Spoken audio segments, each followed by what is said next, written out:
Alright,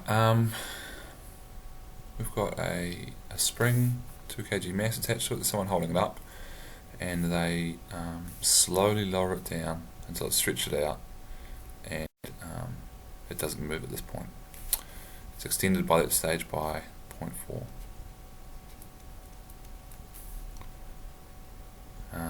What's the value of the spring constant in the spring?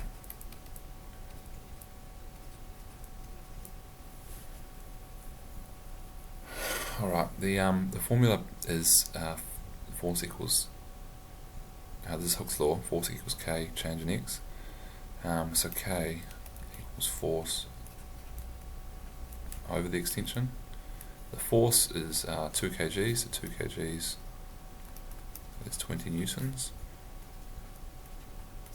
And change in X is 0.4, and you get 50 newtons per meter.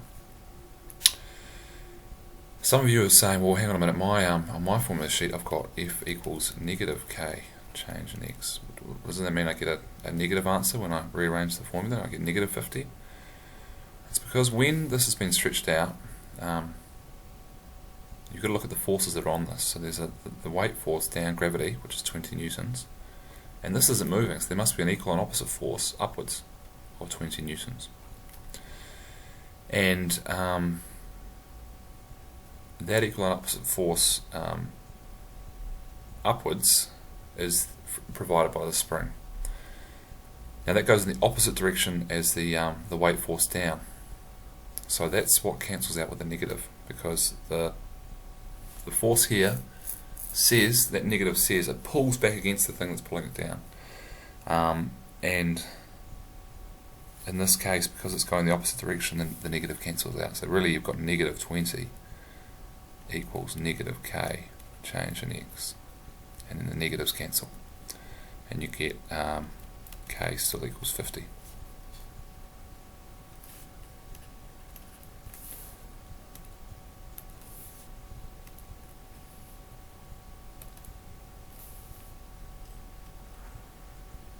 Alright, it's the same picture again.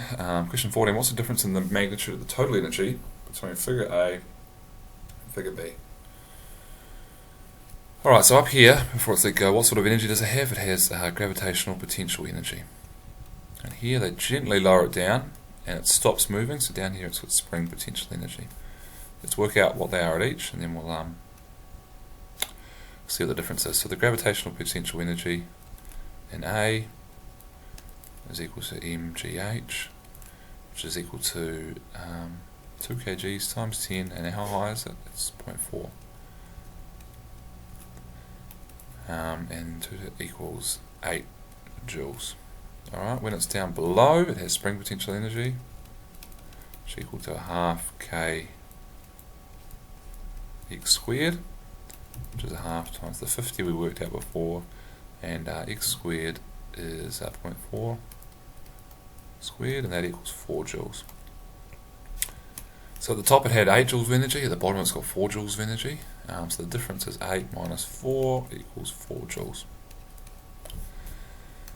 Now some of you might be saying, well hang on a minute, doesn't the total energy isn't the same in both cases? Shouldn't that be, shouldn't the energy at the top be converted into the energy at the bottom? The difference is the hand. Now if we had this 2 kg block on here and we just let it go, it would go further than this. It would drop down to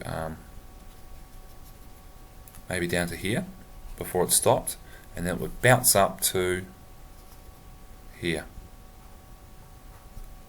and it would bounce between those two places. Okay, so when it was, if we just put the 2 kgs on and dropped it, it would bounce down here, bounce through the middle, bounce up again, and then bounce back down again. When it was going through the middle here, it would have spring potential energy, plus it would also have kinetic energy. And then, if that's the case, we just put this on here and we dropped it, the spring potential plus the kinetic energy would equal 8, the same as what we had at the top. But because the hand lowered it down gently, it took some of that energy away. So the hand actually did work on the system as it lowered it down. And that's why they're not the same, the top and bottom. You didn't have to explain that, but that just might have been confusing you when you're doing the question. All you had to do on this question was work out what energy it had at the top, what energy it had at the bottom, and find the difference. because we wanted the difference in total energy, so 4 joules.